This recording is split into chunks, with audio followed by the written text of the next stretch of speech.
จ้าเสาร์นี้มาย้อปลาน้ำกันพี่น้องย้ายกุ่นมาย้อปลาบ่ถือมือนี้ปลาบ่ถือไอ้ปลาผู้ละ2-3 โลแหละพี่น้องกูดิเป็นบ่อน้ำตก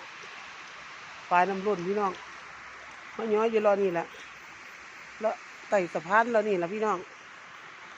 ก็พอได้อยู่จ้าแต่ว่าได้หลายเนาะมื้อนี้หนาวคักพี่น้องหนาวคักกลับบ้านก่อนจ้าบาย